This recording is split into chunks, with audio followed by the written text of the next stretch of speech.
Welcome into the bad fan. He has done it. He has done it. The Messi has delivered his promised World Cup trophy to Argentina, and the world has rejoiced. Today is all about the World Cup triumph of Argentina and our favorite bits of the tournament as we bid adieu to the world's biggest sporting event. So join in.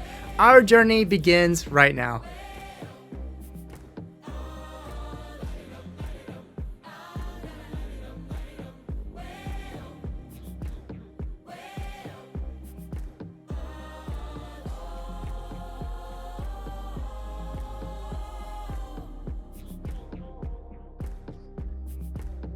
We are back with the final World Cup edition of The Bad Fan. I am Cole Carter, and join with me are Stephen Curl and Brandon Pasnick. Hello, fellas. And we are three soccer fans who have loved getting to share the World Cup with the rest of the world and watching the beautiful game together. And it's all come to a grand conclusion. But guys, it's good to see you. Stephen, I like your hoodie. Brandon, what jersey are we wearing tonight? Oh, goodness. I didn't know you were going to ask. I am wearing World Cup winners Germany. It was one they released after they had won, where there's like some subtle imprints here. It's really nice and clean.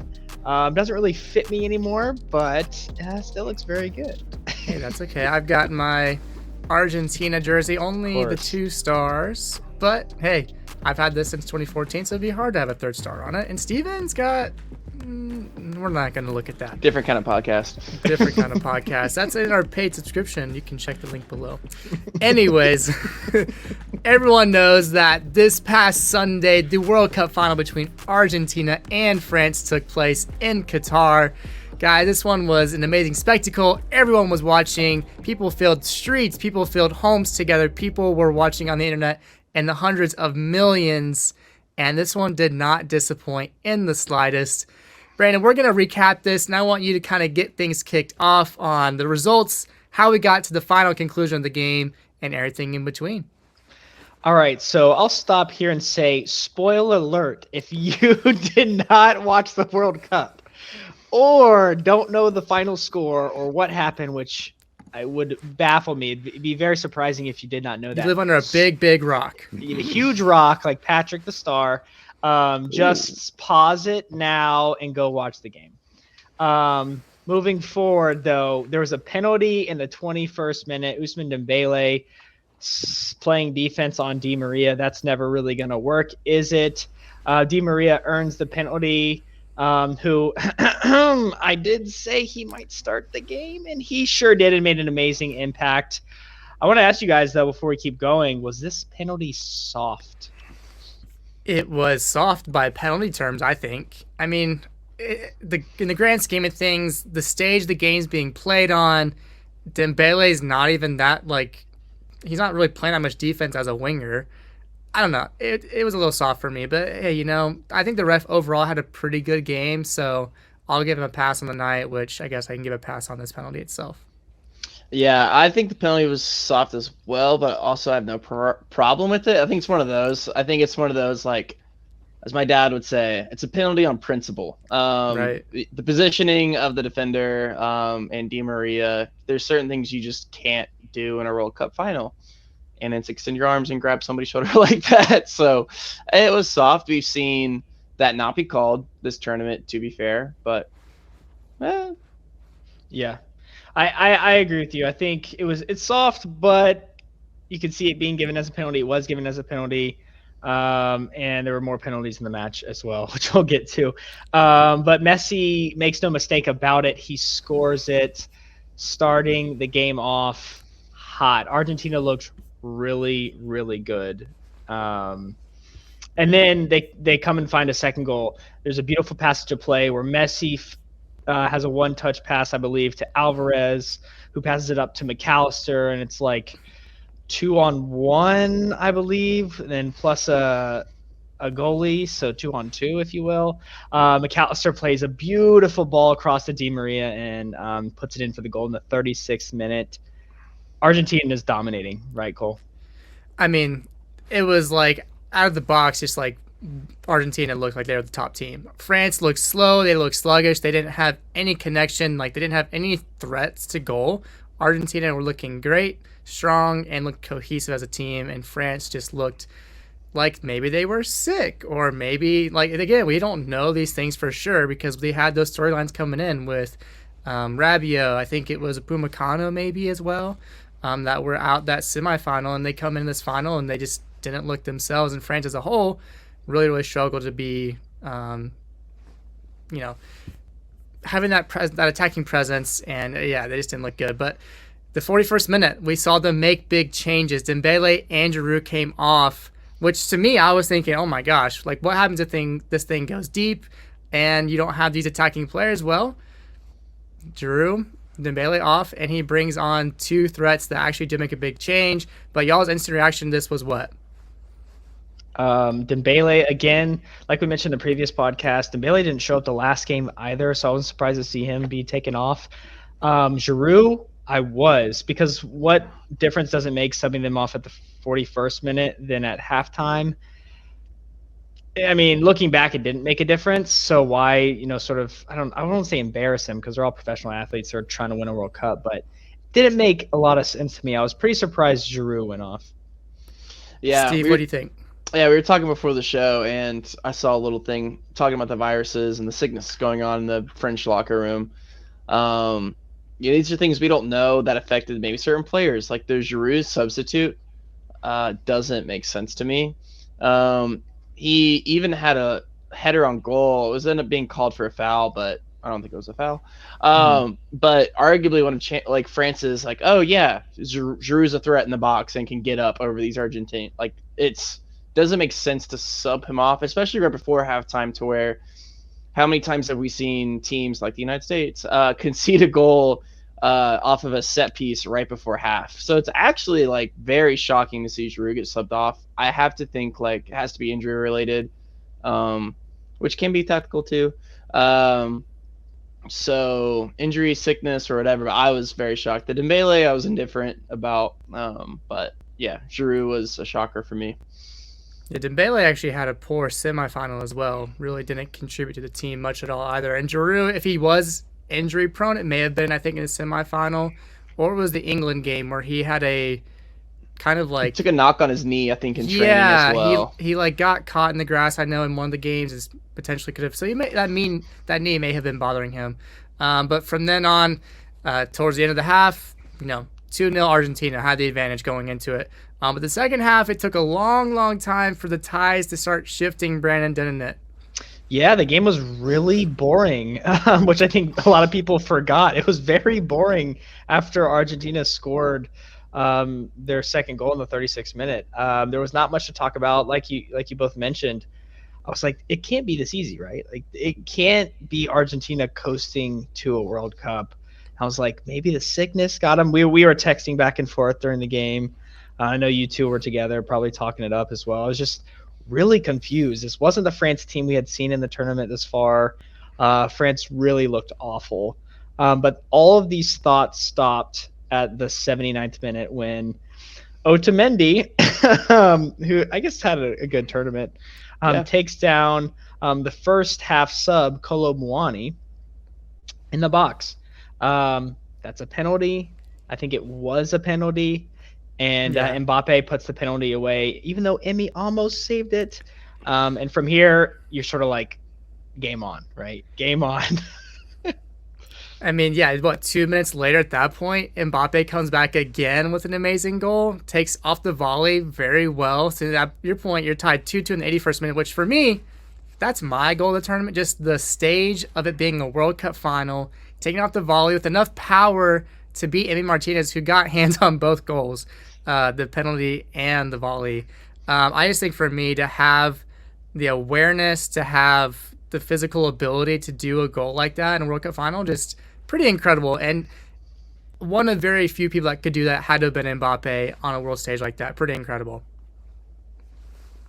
Yeah. And not to make us cry at all, but Mbappe is only 23 years old, so we are behind, ladies and gentlemen.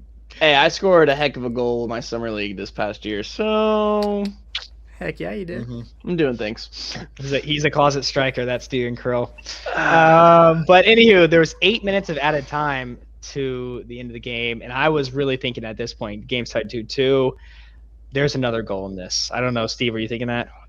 Yeah, I was watching the game with Cole, and we were going over our predictions. Like, well, I said this. I said 3-2. I think Cole's like, well, I said penalties, and I was like, I don't want this game to go to penalties. I actually had work at 1:00, so I was like, I don't know if I have time for penalties. Like, I gotta go. So I thought there was going to be a winner in stoppage time. I really, really did, because the game was just. It was wide open after that like second goal, and then you saw the players kind of playing to extra time, so I got upset. But anyways, yeah, I mean Rabiot had a good chance at the 94th minute, if you remember, and then Messi with a shot from outside the box that Lloris put over in the 97th minute. So we almost had a winner in normal time, but there wasn't a decider there.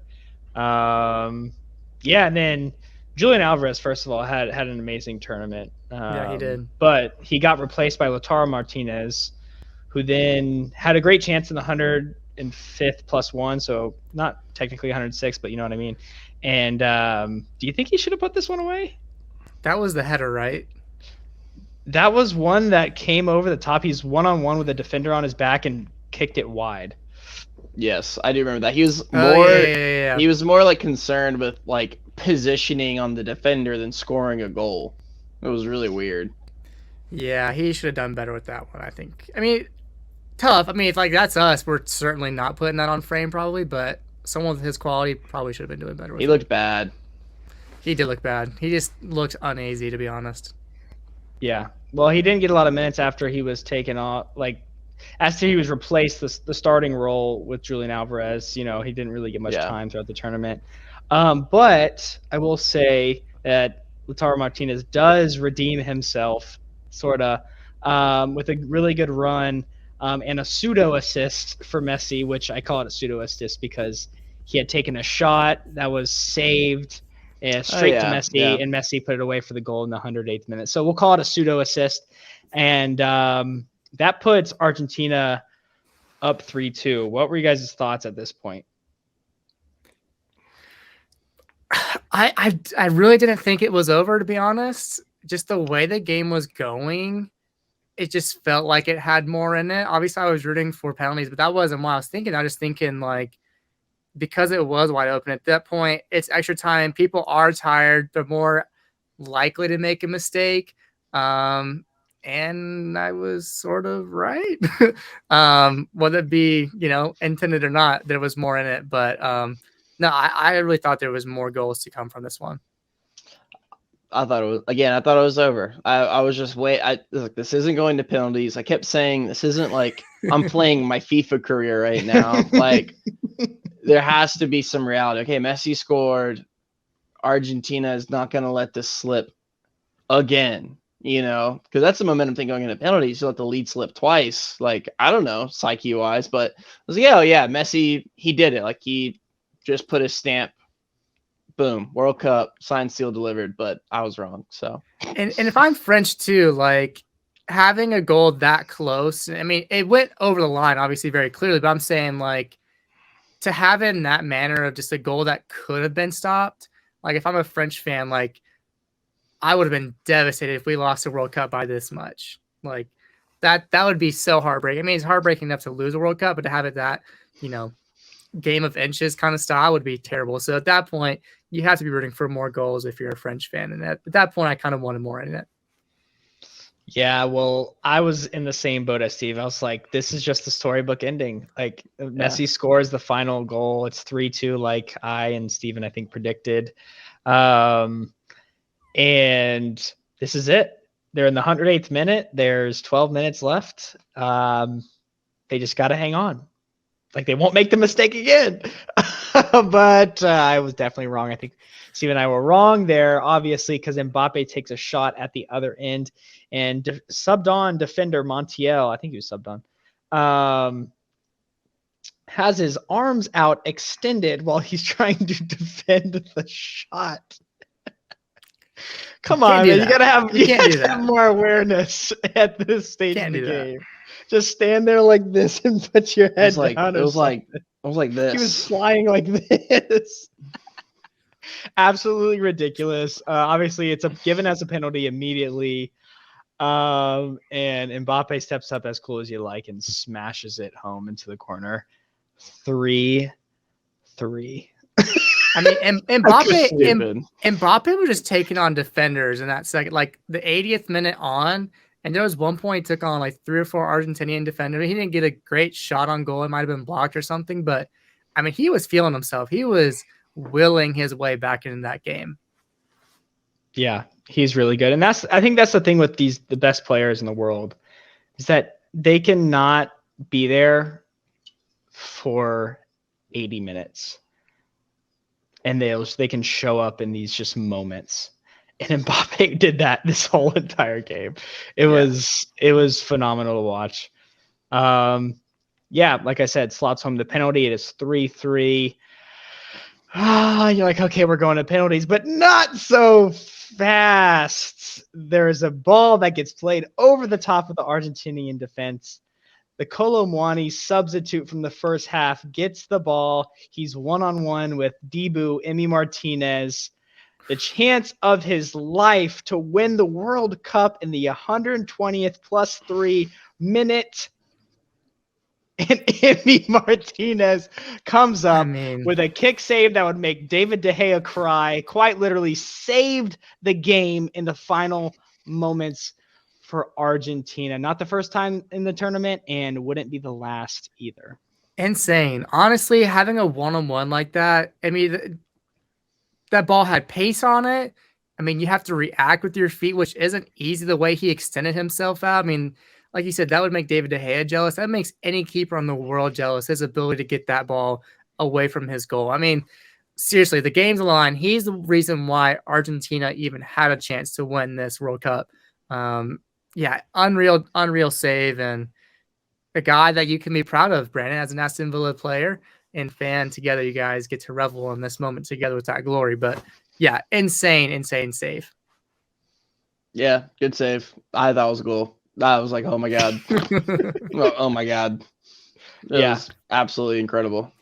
I could not believe the save. Maybe the save of the tournament. Don't quote me on that, but maybe.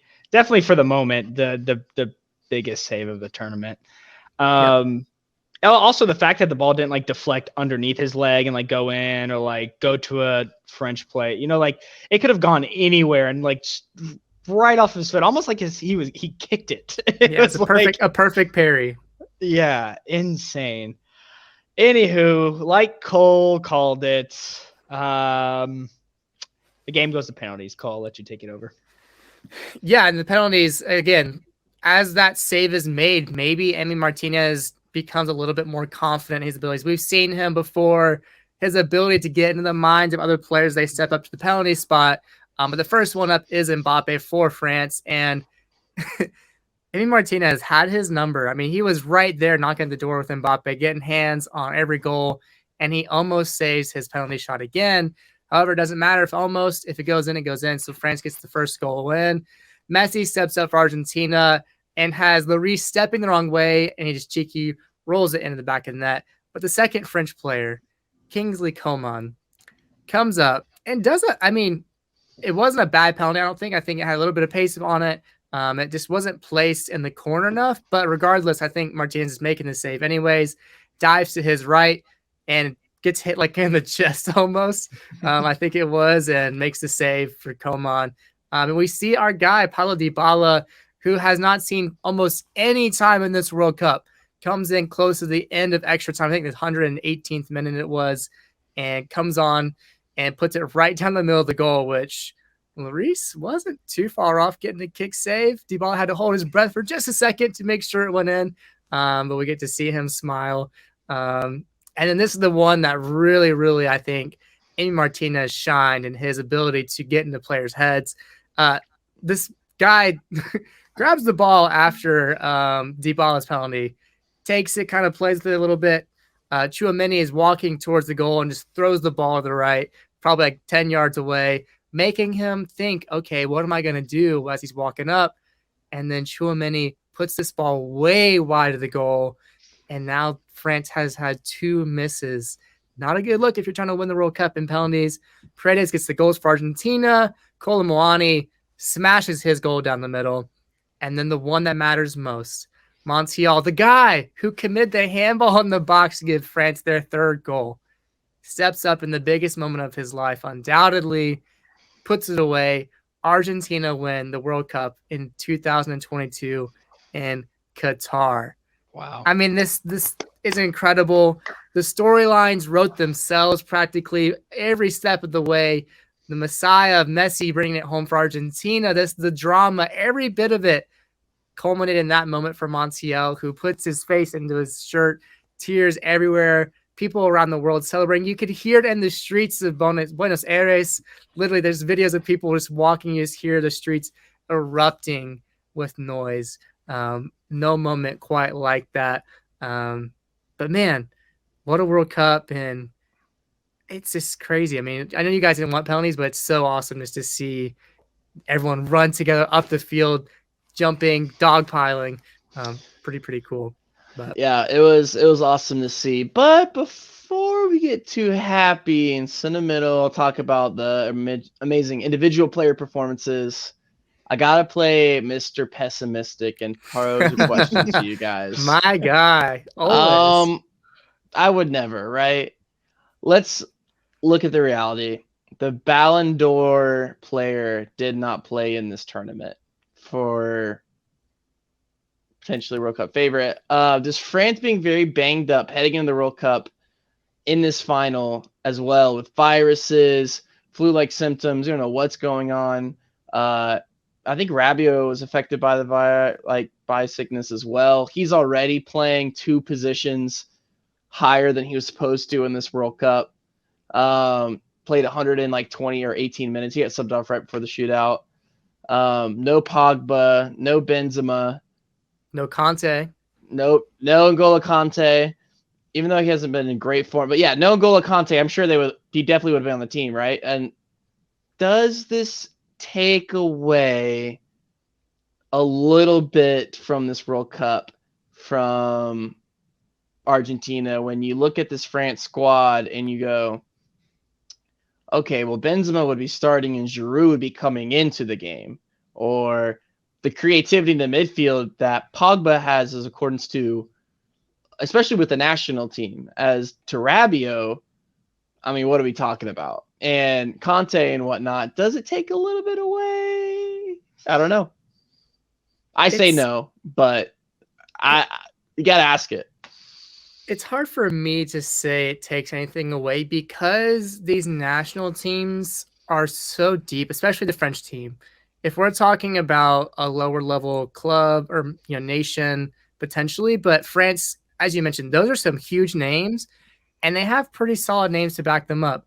You're bringing in Tchouaméni. You have Camavinga, who is with Real Madrid. These are young guys that are stars in their own right. And then they still got to the World Cup final. So it's hard for me to say, oh, boo-hoo, because they play really well to get to that point. And, sometimes things happen, you get sick, whatever, but they still have really good quality and they still create their chances throughout the tournament, even with those factors against them. So I don't think it takes anything away from Argentina. However, if I'm France, that just makes your expectations going higher moving forward. Let's just say the Euros in 2024. Yeah, Brandon? I was going to say, we'll look back in history and no one will remember those injuries or sicknesses. Yeah. But in the moment, I think we can all realize how good of a player Karim Benzema is. And if we compare Karim Benzema with Giroud, which isn't really fair, but because Giroud had an amazing tournament, it's hard to believe that Benzema would have done less than Giroud, right? I think Benzema would make this French team work better. Even if just Benzema was in, forget Pogba, Conte, just Benzema himself was on the French national team. Definitely would have been a different team. Then there's always the argument, though, that every team has injuries. Every team's not 100% healthy, usually, especially in these tournaments. So I don't know. I do wish we were able to see Pogba and Conte and Benzema, but I don't think it really takes away from the magic of Messi in Argentina on this run. And it's One a more bit timely question. too. I was gonna say it's a bit timely as well. Today, as we recorded this, Benzema announcing he won't be playing for the French national team ever again. Wow, that's crazy. Do you think if these players are healthy, I would go out and say France is back-to-back champions? Yes. Yeah, France already had the better team, and with them in it, yes, they're way better. Yeah, I mean, it's hard to not see them being heavier favorites. Obviously, you still have to play the games, but it's hard to not see them be overwhelming favorites. And it's Again, not because I just like Ronaldo too. I love Messi. All right, but I'm just asking questions. That's all I'm here to do. I like it. I like where your head's at. And we can always count on you to play the pessimist, always backing us up on playing that devil's advocate there. But we're going to heap some praise on Messi just because you said that to make him feel better about what he did. Because I don't think he needs our help. I'm going to do this in spite of you. I mean, again, like we talked about it, he showed that character and leadership for Argentina. These guys, this country, I mean, they see him as this figure that is practically godly. It's kind of crazy. The way him and Maradona are revered is just pretty remarkable. But he led his team throughout the tournament. You start off with that loss to Saudi Arabia, and he promised at that point, he told his countrymen to stay calm, relax. We're going to respond, and they responded by winning the whole tournament. He himself had 7 goals and 3 assists, which that is a very high goal count. I think we talked about it earlier in the predictions that Harry Kane had 6 goals, I think, in the World Cup in 2018. And we saw Mbappe and Messi score 7, I think 8 goals. So a lot of goals in this tournament. Some were penalties, but regardless, just their creative ability was something pretty special. He broke the World Cup appearance record. And I think the most remarkable part of this thing from Messi is he played every single minute of the World Cup. That is an incredible way to go out. And I want to talk about Messi and Ronaldo for a second. The way you talk about, their careers just kind of being this parallel, race against each other. And to see Ronaldo kind of, in the eyes of many, I don't know if it's how it's going to finish, but to see him kind of pitter out towards the end, and we see Messi, I think this is Messi's peak. He still has his peak abilities. He's still very good, and he's reached the pinnacle of his career. It's pretty remarkable to see that as well. So Messi getting it all done in the World Cup, and hard to see him edge out Mbappe, who had a remarkable World Cup himself, Brandon. But we can give him some praise as well, can't we? Yeah, we can definitely give Mbappe some praise, but I'm going to put the pause button on that before we get there, and I want to talk about Messi a little bit. He's like an alien. He just doesn't. He moves at a different pace. He sees the game differently. He hardly makes mistakes. I mean, I guess that's the best player to ever play the game for you, but it's almost like he's like he's heavenly, like he's a literal alien, not from this earth, dropped to play football, and that's what he does. And it was on full display at this World Cup, and it was like it was amazing. It was amazing to watch. As far as the Messi Ronaldo, both different players, both hold different statuses as far as like who they are personally and whatnot. And I think either of them wouldn't have gotten to this level without each other. Ronaldo's insane work rate to get to where he is, always looking over his shoulder at Messi. Messi looking up in a way. Ronaldo's older than him. So I don't know. I think this sort of duality here is cute duality of the fates. I think it's just amazing. It's just something amazing for us to grow up on and see happen and sort of almost basically end at this World Cup for the most part. It's amazing. Hey, someone get the flashback reel going, please. So I get the tears going. Real Madrid, Barcelona. Rip. No, those were the good old days, and you didn't know we had them until they were gone. It's crazy to think we had El Clásicos between them every year. We had just incredible goals between them, moments like Messi holding up his jersey and El Clásico. It is crazy to think of kind of where their careers went after they both left their respective clubs. And I don't know, Steve, if you have anything to say, but you were talking about Messi at his peak. Yeah, this is the apex, right? And he's 3 years younger than Ronaldo. Like, what else can Messi do if he wants to do anything? I mean, he can still win a Champions League trophy this year. But if he does that, or if he doesn't, I would just retire. Call it. Oh, Like, just no, end no, it. no, You no. know? I'd love to tell you what Messi can do. And if you like Major League Soccer, oh, are you in for a treat? I David think Beckham's got the flip phone going. this makes the move to MLS. He wants to play in the. I'm not gonna. This is an MLS podcast, but he's talked about wanting to play in the league. He's admired it. Go to MLS. You've already won all the honors you can win. I think it makes the trend like it's not.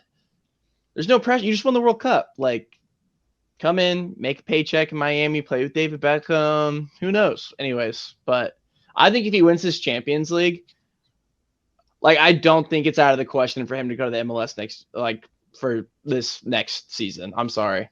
Anyways, He could follow in the footsteps of Gareth Bale, Easy. winning the Champions League and then going and winning MLS Cup. don't ever say follow in the footsteps of Gareth Bale. I love that man, but don't do that to him. I'm just saying, he won Champions League with Real Madrid and then went on the next season to win MLS Cup. Messi could do the same. Enough of this Bale talk. We're not talking about Bale. We're going to move on to Mbappe and give him a little bit of praise because what a tournament he had. He's only 23. He ends up with the golden boot this tournament. We said it was going to be between him and Messi. Also, can I pause and also say, in our previous podcast, we said the two people, it's going to be between Messi and Mbappe in this final game. And I'm so glad it was. I mean, how Mbappe had a hat trick in the final and didn't win. Yeah, you couldn't have predicted that. You could not. Like, what the heck? Anywho, Mbappe ends up with 8 goals in the tournament. Overall, he has 12 World Cup goals at the age of 23. He's tied with Pele overall. For all those who don't know, the record is Miroslav Klose's from Germany with 16 goals in 24 matches played. Mbappe is going to smash that record. He will be obliterating that record. Guys, what do you think? What do you think the goal tally will be for Mbappe when he hangs up his cleats at the World Cup? 40. He could easily play in 3 to 4 more World Cups. Definitely 3. I mean, 23 maybe? I don't know. That's being conservative. Okay, maybe not 40. I don't know why I said 40. Maybe 30. No, I'll go 30. Because I do think it's going to be that much. I do. Yeah. He's not even in his prime. Yeah, this is a player who, like, statistically, physically, is not in his prime. Like, 23, you're not in your prime, and he's already breaking records like this. Like, you have to assume he's going to get better. You look at Messi doing this. I think he scored his most goals ever, and he still has the record for most goals in a season. It was at 55 goals, and he did that in his 30s. Pretty sure. Crazy. Anyways, but besides the point, Mbappe is a player who's not in his prime, and given a couple of different circumstances, we could be talking about already a back-to-back World Cup winner. I don't think it's out of the ordinary with a country like France too, and the football factory that they are, to producing that talent to serve as this man. This man has been put on a silver platter. Coach Didier Deschamps says he doesn't have to defend. All the other players are just okay with that. Like, never have I seen this. Like, he's like, yeah, I'm just not going to defend. But I'll just go and score a hat trick in a final. So it's like, if his sole purpose, if he's not taxing himself, all he's worrying is scoring goals, I don't know. I don't think 30 is crazy. I'll backtrack 10 goals, but I'll say 30 because he is going to smash the record. I made the comment, Steven, we were watching together in the World Cup final. I was like, wait, Mbappe's playing defense? Like, I saw him track back. I was like, what's happening right now? Something's wrong. Like, when do you have a coach? Sorry, really quick. When do you have a coach in the World Cup in press conferences talking about how a player does not have to go back and defend? That's like press conference suicide for a locker room, for a player, for an ego of a player, but it's okay. It's like, and if that's the case, anyways, go ahead, Cole. No, you're right. It is crazy. And it's not unthinkable to think if he averages 3 to 4 goals and 3 to 4 World Cups. I mean, that easily puts him close to 25 goals, which would be that's a long standing record that we could see. I mean, I don't know who could replace it. It's probably a person who hasn't been born yet. Not even have the ability to do that. I mean, the issue being Holland isn't playing in World Cups, and he won't. He's the next biggest threat, and so it's hard to see, him even get close to that. So it's going to be someone that we probably have never heard of yet. They're probably playing with 3-year-olds. They're learning how to play soccer right now. So yeah, if he can do that, he'll certainly put his name atop that list. I don't see it being hard to do, particularly. He could freaking score 10 goals in 2026. So yeah, it's incredible what he's done thus far. Yeah. All those are great points, and I could not further them more. Again, had a hat trick in the final. He's the second ever player to do so. The first was in 1966. Jeff Hurst of England. Him. Oh yeah, that guy. Jeff Hurst. Okay. Right, hey, didn't they win it that year? Those guys in England. I don't know. I'll have you look that up. But he also has the most goals in a World Cup final. He's obviously been in 2. He scored 1 against Croatia. Again, 3 this time around. I don't know if he'll be in the final. It's hard to get there. But again, like we said, this France team is so good. Yeah. They're always in and around it. And so he'll probably be in at least 1 more, I'd say. Yeah, I think that number will go up as well. He'll just further his record. Yeah, and then I guess I'll ask this first question here. Does this World Cup defeat, potentially coupled with a failure to win Champions League, inspire a move this summer for trophies for Mbappe? It's a tough question. Yeah, I think so. Whether the inspired move happens or not is one thing, but I think Mbappe, he won the World Cup at such a young age, and to lose it in as dramatic fashion as he has, and I think Mbappe's already demanded so much from the club at PSG. There's talks about sale of the club, which are owned by, I think, a Qatari quadrillionaire. So I think given some, like, there's already talks about the sale of the club as soon as the World Cup started. And so I don't know. I think if PSG like crash out of the Champions League in like dramatic fashion, like, I think as Mbappe, we've already talked about the GOAT conversation or whatever. It's, hey, do you want to go probably win Champions League with Real Madrid, or probably not Manchester City, obviously, because they have Holland, but I don't know. Some, like, it's really, Barcelona, maybe Real Madrid, or Manchester United, probably not anytime soon. Could be Newcastle. Or Newcastle, honestly. I don't know. I mean, the guy's got to start thinking about trophies. I know he's only 23, haven't won the Champions League yet. He won't go to the Premier League. It's just too competitive. He won't put up the numbers, and I think that's all he's probably chasing now at this point. I mean, he's again not in his prime. What else is he chasing? Yeah. He's the best player in France. I don't know. He's the best player in his age group, like, or in like young player. I don't know. I don't know what else he would want. I don't see him moving yet. I still think that he already committed. I mean, again, we know this means nothing pretty much when contracts and things are signed. However, he did do it at the end of the last season. I mean, we saw Ronaldo at Madrid for 10 years, maybe a little bit more than that. I think he'll stay at PSG for probably a couple more years. And then when things kind of start to unfold a little bit more in the Premier League, as well as Real Madrid, Barcelona, I think there's a little bit of uncertainty surrounding those issues. Like, what is Real Madrid and Barcelona going to do about the Super League? Is that still happening? Are they going to have money that they can spend? Like, there are all these different things. La Liga has their financial fair play rules, which they've suddenly become very serious about out of nowhere.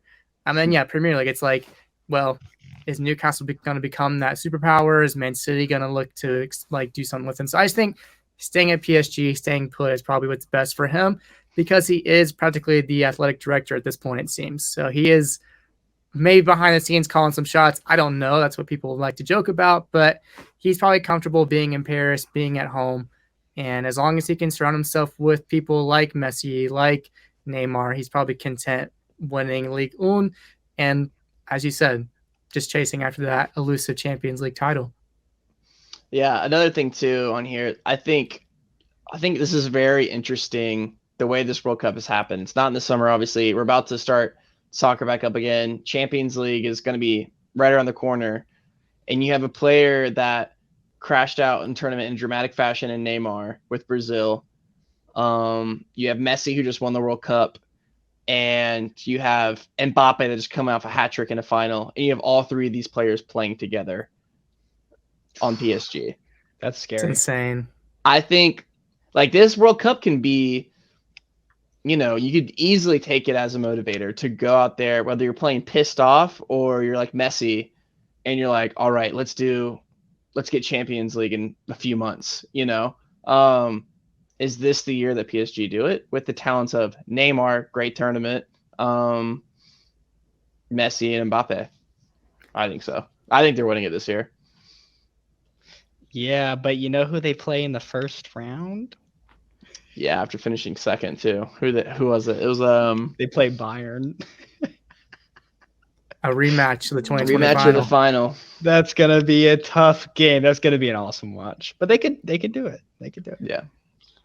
Well, Bayern, they just were kaput in the World Cup. I mean, they were utter garbage. So Germany, I mean, obviously not everyone plays for Germany and Bayern, but that could be a great leg. We'll see what happens. But I feel confident that they'll probably progress and make it to a final. I feel like they have enough talent, enough hunger. Donnarumma in goal, one of the best young goalkeepers in the world. I mean, they have so much talent at PSG. It really isn't fair, but anything can happen in this Champions League. We love watching it for that reason because you never know what will happen next. Yeah. I think we should move on, right? Yeah, Let's sorry do to it. sidetrack. It's not Champions League time. That was my bad. Sorry, jeez. Not until Steve. February. But we wanted to look at the tournament overall, or our tournament highlights, our favorite moments. Steve, I'll start with you. What was one of yours? Yeah, I actually think Saudi Arabia beating Argentina was just wild to me. I think it's really cool. We've talked about the country of Qatar hosting the World Cup. A lot of Middle Eastern Arab countries being represented more as far as fans attending the World Cup. So it was awesome to see the reaction of the Saudi fans beating the winner of the World Cup. Now that we know that, but that was amazing. I think that first game, I was like, okay, this is going to be a very interesting World Cup. Yeah, I think for me, it was cool to see different representation of different nations be successful, beyond their past World Cup standards or whatever it was. So seeing Japan, the Samurai Blue, got a lot of attention for what they did in this World Cup. Seeing South Korea make it to the round of 16 was special for me.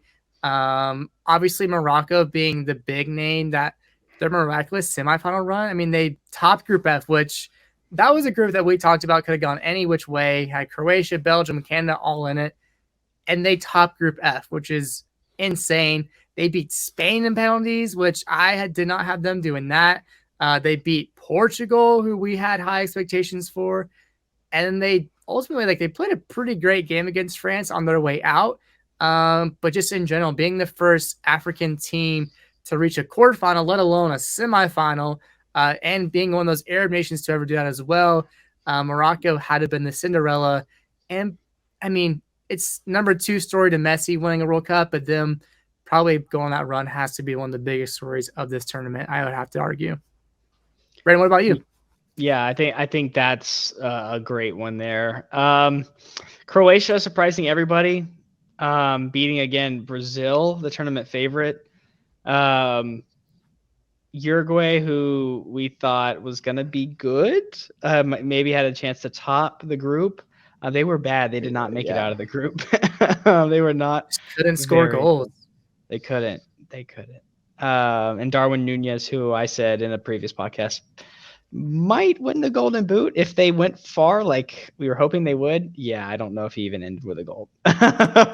So I was wrong there. But also, like the kid I'm wearing, Germany, they weren't great either, were they? I mean, they just really let us down in a lot of. They played great against Spain in the group, but they didn't make it out of their group, and they just did not look good.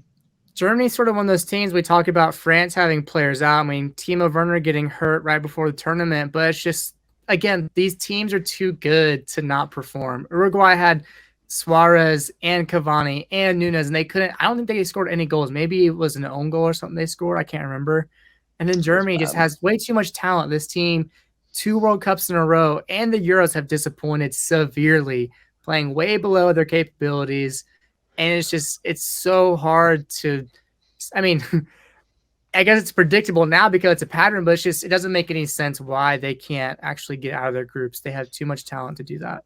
Yeah, Rudiger is now high stepping all his way back home after that. You guys remember that like weird taunting? Like, what was he doing? Yes. So I do bad. remember that. It was so silly. I guess this is one I think we're going to get into another podcast about, but the United States, they made it to the round of 16. I think we sort of expected this, but they did it. And I wouldn't say convincingly, but you always felt like we had control.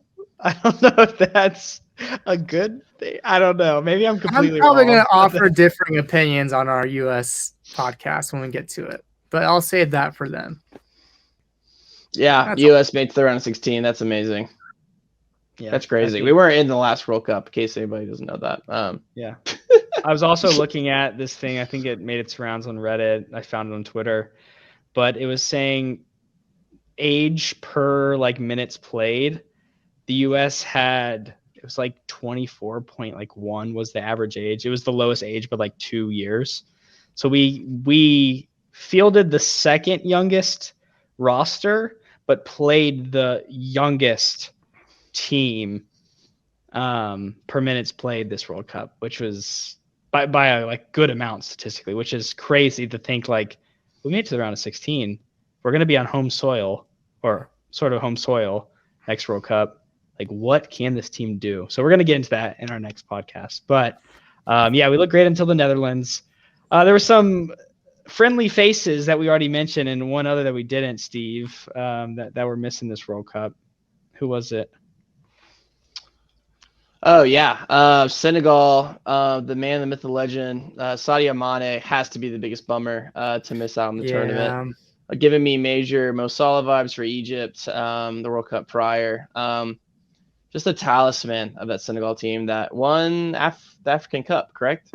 Yeah, that's the whole reason why they're in the World Cup. Yeah, so it's super sad to not see him in there. Personality, ability, yeah, super sad to not see him. We talked about Pogba, talked about Benzema, Conte, for the Miles Robinson. Miles Robinson. I mean, for the U.S. men's team, playing for Atlanta United. It's a bummer to see him not make that roster too. So sad to see it. God, it's just got to be tough. Like hearing you say Cole Benzema retiring from international football. I mean, watching your team lose the final and just being like, all right, I'm not. God dang! Like, how do you just not have empathy for that? Jeez. Yeah. So these injuries sometimes are these guys one chance. Like, who knows how Pogba? I mean, it'd probably be his last World Cup. Maybe, I don't know what the next 4 years holds for him. Or if Conte. he even plays soccer ever again, I don't know. I mean, yeah, these are questions that. I mean, you don't know if these guys are going to be able to come back for the next go around. So, little sad section of the podcast in memoriam right there. Make the edit, Cole. Make the edit. Well, there's guys that missed on the World Cup, and there's guys that took advantage of the World Cup. And this is kind of one quick segment about guys who maybe earned a level up transfer, guys who are going to be hot on the transfer market, guys who have maybe been looked at for a while, but proved in this month tournament that, hey, we're deserving of a place to get our proving ground, get our money, get everything that we're worth. And I'll start with Josko Gvardiol, the guy from RB Leipzig and the Croatian center back who had a pre-World Cup value of around 60-ish million. That number will definitely take a tick up after his impressive performance for Croatia. Leipzig weren't anxious to move on from him in the summer, but now with many top clubs looking to improve their defense, whether it be in title races or just looking to spend money because that's what clubs do now. Many talks, maybe. Teams like Tottenham and Chelsea, I know have them at the top of their list, but it just depends on who has the biggest wallet. I'm sure we'll probably see him get close to or potentially exceed 100 million just because there's going to be a lot of people looking at him. That's only going to drive the price up. Another big name for me, at least, is Jude Bellingham, the English midfielder and from Borussia Dortmund. The young Englishman has been destined for a big move for a long time. We've seen this for the past year and a half or so. He finally got his first goal as an English player in the World Cup of all places. So he played a big key role for England, and he's only 19. This kid's only 19, which is so crazy. He's got great size, great physical ability, can obviously command that midfield, which is what a lot of teams want, particularly Liverpool. Real Madrid are potentially in the race. Man City and Chelsea are kind of in the shadows lurking. But again, this is a guy that's going to fetch 100 million, I feel like, with ease. And he's definitely going to get that English premium as well. So I'm probably going to see him get that move to Liverpool just because I think they've probably been looking at him for the longest. He'll get to stay close to home. And just getting to play in the Premier League will be huge for him, I'm sure, as a young English guy. But what about you guys? Who do you think has deserved the next level up transfer after this 2022 World Cup? You go ahead, Steve. I actually, and this just came to me, it's not on our list here. Brandon, plug your ears. Emi Martinez, I mean, this is a guy. There's been some rumors. This is a guy that just won the World Cup in as a dramatic fashion as you can. Great tournament, and tons of people's best 11s, which we'll get to in a little bit. And kind of just has come out of nowhere in the past couple seasons for Villa, making the move from Arsenal to Aston Villa, has just played lights out, earned national team call-ups, locked down the keeper role, won Copa America, won the World Cup.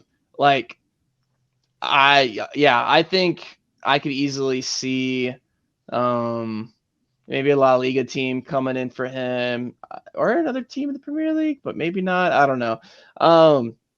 But yeah, a move maybe this summer. And I think Villa is a club that maybe would be keen to sell in the 70-80 million dollar range. I don't know. That's maybe not 80, but I mean, the way prices are going for players nowadays, I mean, who's to say? But yeah, that would be Newcastle. Maybe if they want to splurge on a keeper. Sure. Yeah. I mean, that's a team.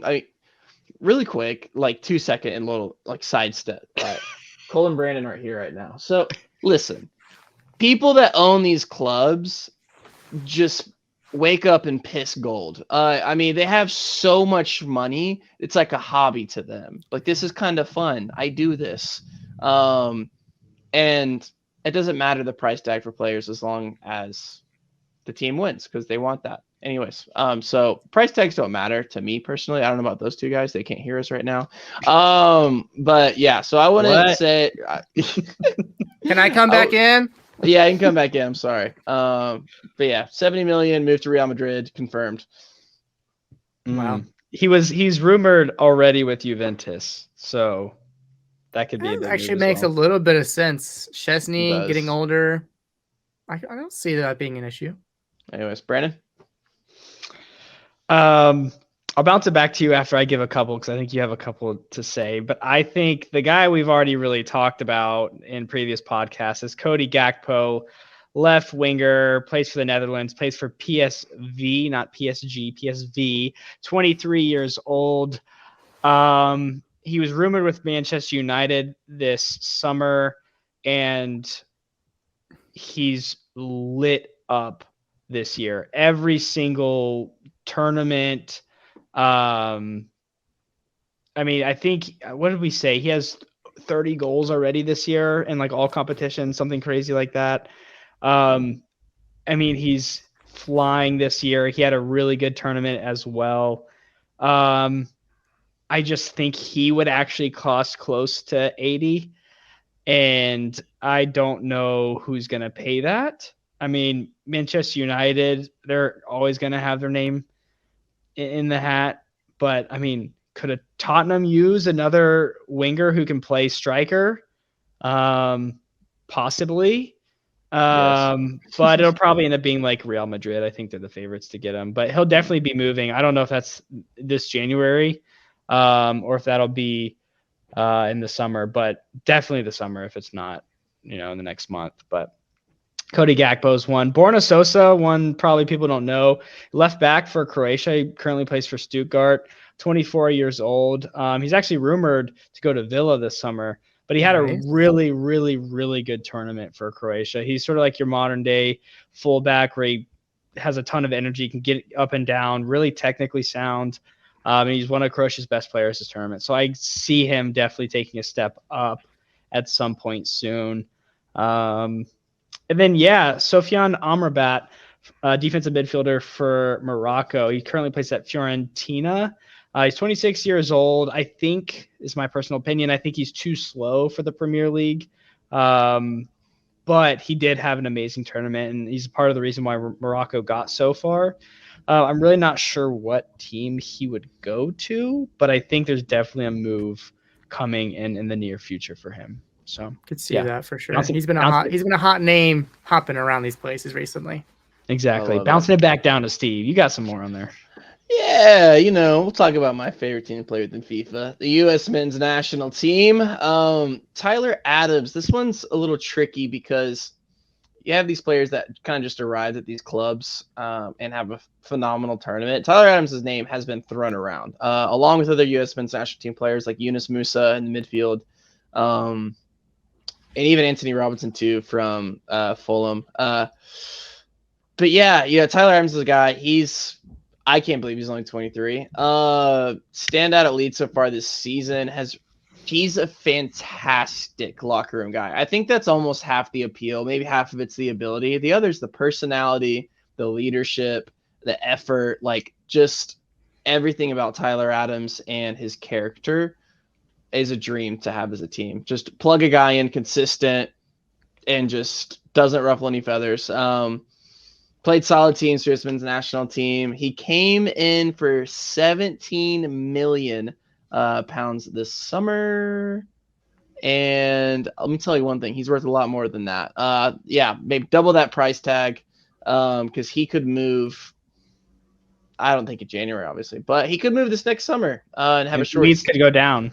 And Leeds could go down. That's the biggest indication of probably if he does move on from the club. Because I think if Leeds stays up, I think he's more likely to stay. That's just kind of how it works. But if they go down, he could be, luxury that they can't afford and actually could make some money off of.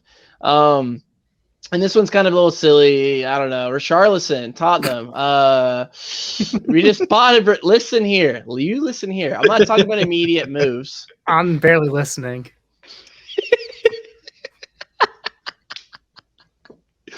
Listen, okay? I'm a professional, Cole, and I will be treated as such. I'm listening. Yeah, Thank you. I'm listening. Thank you. Richarlison we just bought for 58 million euros from Everton. A deal up to 58 million from Everton. Wait, should I return the Richarlison jersey I got you for Christmas then? Oh, because we're gonna win Champions League this year. It's gonna be worth a lot. I'll put it on the wall. No, I don't know, man. It's Tottenham. Tottenham does random stuff all the time, and honestly, Richarlison, I honestly don't think for some reason, I don't know how he's like in the clubhouse, but I can easily see this be a thing of him getting pissed off that he's not playing football for Spurs.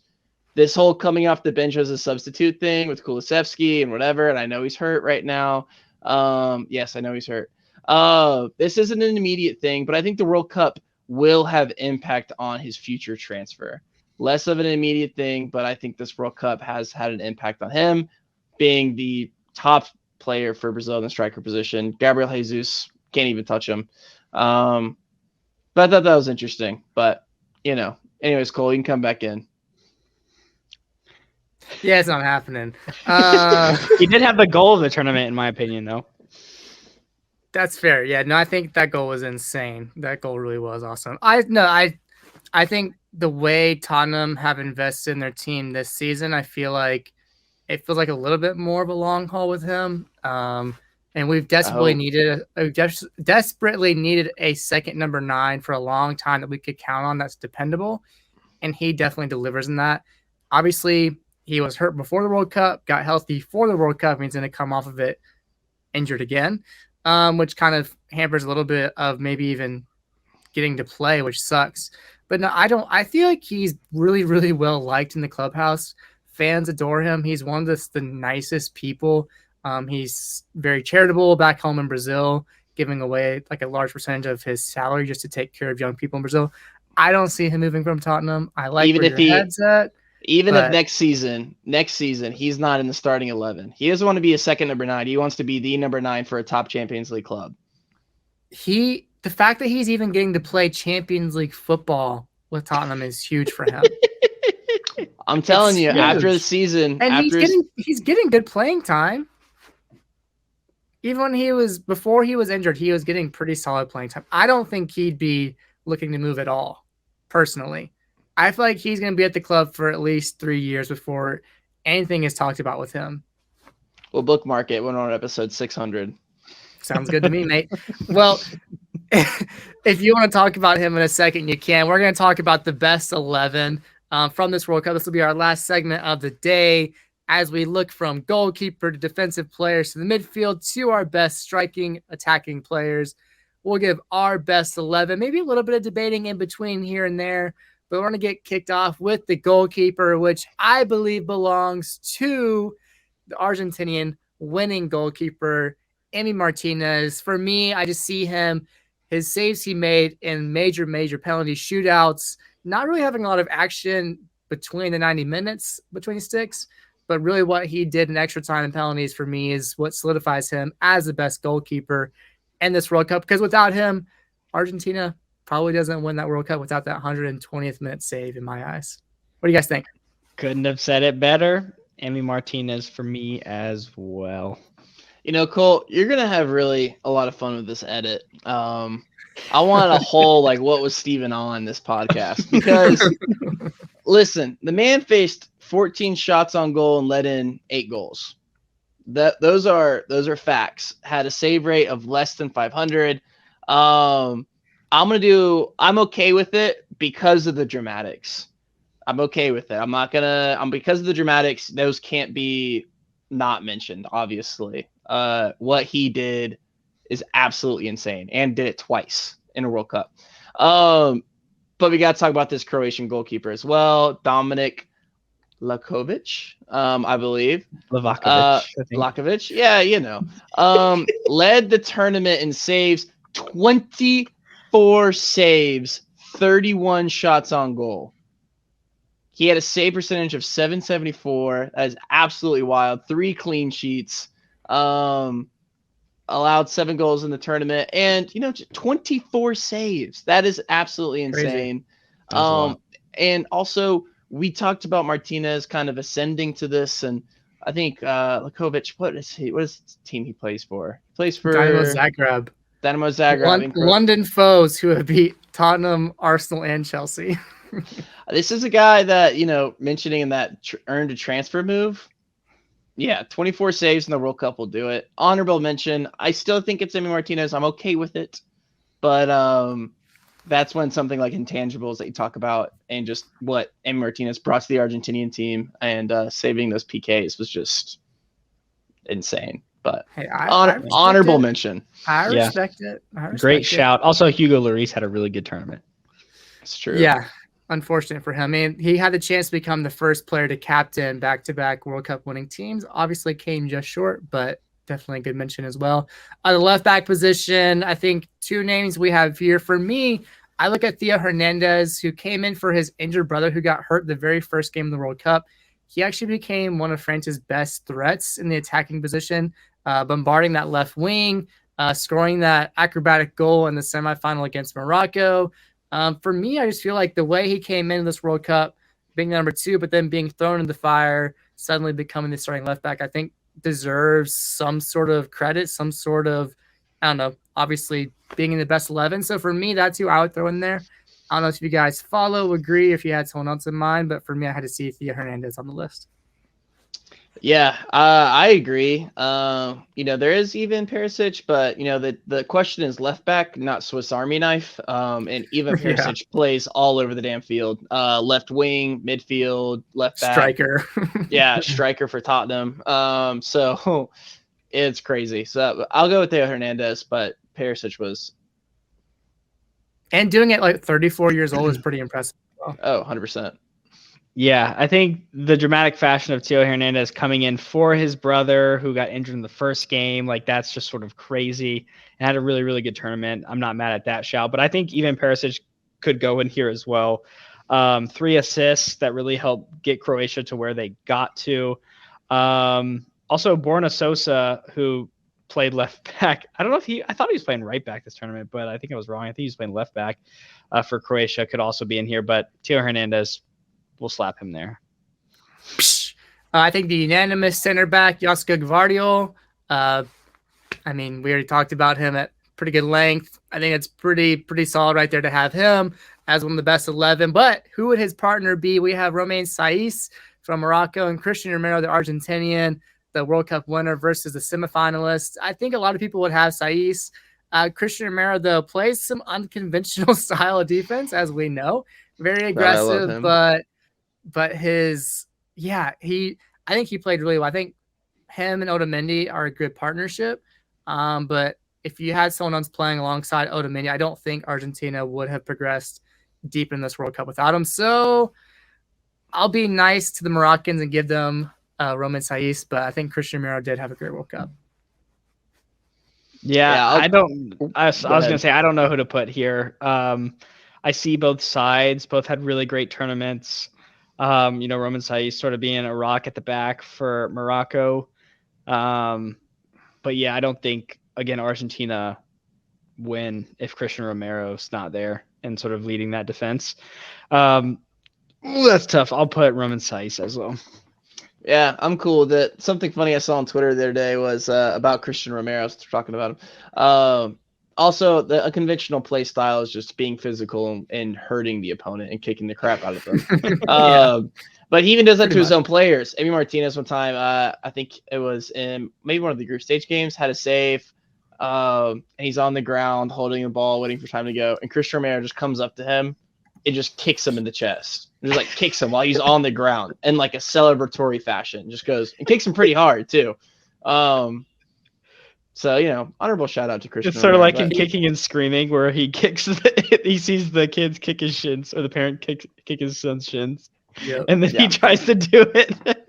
It hurts. Yes, absolutely. He's got that tough love. He's always slapping people on the heads when they score. Chill out, dude. I love him so much. He's so fun to watch play. He's great. The right back position, I think, again, kind of unanimous here.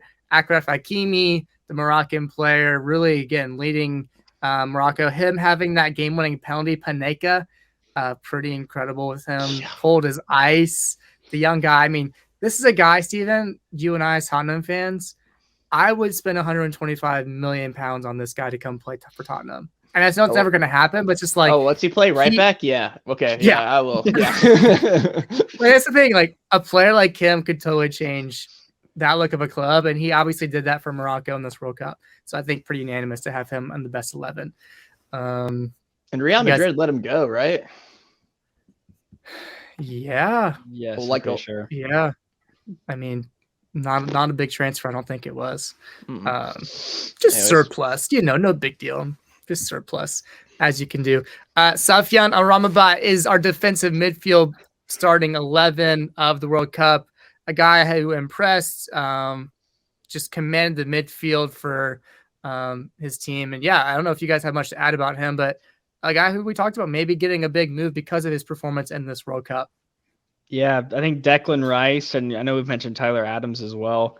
But no, you have to give it to Amrabat for his performances. He's phenomenal the whole World Cup. Yeah, and even talking about potential moves, I know we have Jude Bellingham, maybe going to Liverpool. I feel like he kind of fits that Liverpool mold, honestly. Defensive midfield, they have Fabinho. They need probably a defensive midfield. I don't know. I feel like it's a Liverpool buy to buy somebody from an obscure kind of like they did with Darwin Nunez, like background, kind of bring him in, kind of high transfer fee, but nothing like in the hundreds like the rest of the clubs. Anyways, maybe. Yeah, maybe. We'll see. And then we'll move on to the central midfield position with Luka Modric getting into the best 11. A guy who has been here before. He won the Golden Ball in 2018 for what he did to Croatia, leading them to a finals appearance. He's done it again. He creates. He gets in great attacking positions. He's the engine for Croatia. Without him, that team could not tick. And so, yeah, he gets to be in the World Cup best 11. I think he's 36 now, guys. I can't remember for sure. He says he is going to continue to play for Croatia. Maybe we'll see him in the Euros potentially if he can leg it out. But this might be one of the last times we see him in a major tournament. And so he gets to go out on top with Croatia in the best 11 of the Bad Fan World Cup edition. In that attacking mid position, Brandon, who do you think is a good fit there?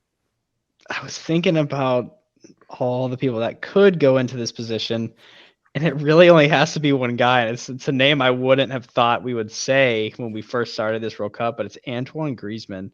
I mean, what a tournament he had. He didn't end up playing a big role in the final, but throughout the whole tournament, I think he was just so good. And just the way he can adjust to that role. I mean, he's normally a striker.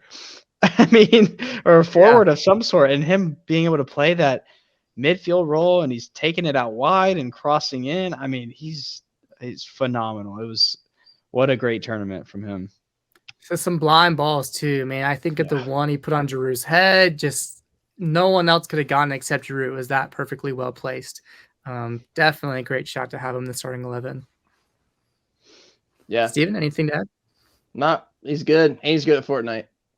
Good at Fortnite. No Fortnite dances. We did see him do the waddle. That was kind of fun to see. I think him and was it Hakimi did it, I want to say.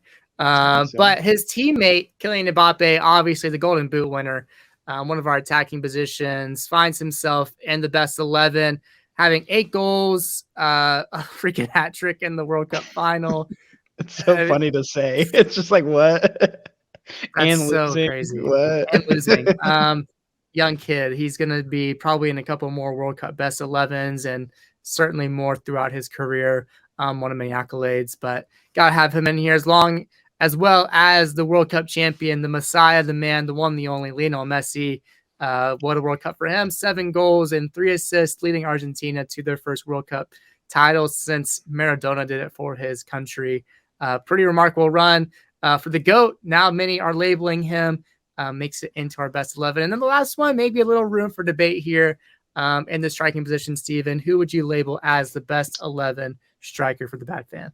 Yeah, I would say the objective answer across the board is Julian Alvarez. But I think what was really sad to see Giroud getting subbed off so early in that final, because I really just wish he got to play the full game just to see. I mean, he might come up with a goal, who knows? But he had a great tournament as well. But yeah, Julian Alvarez, also surprise of the tournament, I think. Man City's pretty happy about that. So, but anyways, Julian Alvarez had a fantastic tournament. Yeah, I think I'll land on Julian Alvarez as well. Not expected to start, like we said earlier in the pod. Comes in and is up there as one of the top goal scorers in the tournament. Worked really, really well with Messi. Again, made this Argentina team click and take off. Didn't start that first game against Saudi Arabia. I believe he started the second and started every game from there on out. And they were good from there on out. So definitely Alvarez, and Man City has an issue on their hands. I mean, I guess it's a good issue to have. It's a great issue to have, but do you take World Cup winner Julian Alvarez and start starting him over what do we even want to call Holland? I mean, Jesus. Man. Or they can play now. Pep can play a 4-4-2 or in a sort. Time to change that formation, maybe. Julian Alvarez can play in a second striker like he sort of did in this. I don't know, but yeah, to answer this, I think it's definitely Alvarez. Giroud a close second. I love it. Well, guys, That pretty much wraps things up. That's our best 11 of the World Cup tournament in Qatar, the year 2022. We covered everything from the final to big transfers to so much in between. Really can't thank you, the listener and viewer, for making it this far. What a tournament. It's sad to say goodbye, but it's amazing thing we get to see happen. The history, the amazing goals, the volleys, the bicycle kicks, everything in between. It was definitely a remarkable tournament. Definitely doesn't go without saying. The things surrounding it maybe weren't always the best, but it was certainly one of the most memorable tournaments in our time. So thank you for supporting our coverage of the World Cup this year. We're back with the Premier League as it kicks off on Boxing Day. Gosh, we can't wait. Brandon's been talking about how the Carabao Cup's back. We'll surely be talking about the U.S. Starts tomorrow. We're back with the U.S. men's national team's time in Qatar. We'll cover that soon. The highs, the lows, the expectations, everything in between. We'll make sure to give you guys coverage on that. And of course, much more from the soccer world, like the Champions League coming in February. So let's take a breath. Becoming a bad fan is easy, and please do it today. All you gotta do is subscribe to the channel. Click the bell notification below this video to stay updated every time we post. If you like what you heard, leave a like, drop a comment. We want to hear your thoughts on what we said today. And, leaving a like makes us feel good inside as well. But last but not least, interact with us on Twitter and Instagram with your biggest reactions. You can find links to that in the description below this video. Well, we have been Cole Carter, Brandon Patesnick, and that has been Stephen Curl. Enjoy the holidays, everyone. From here at The Bad Fan, until the next one, peace out.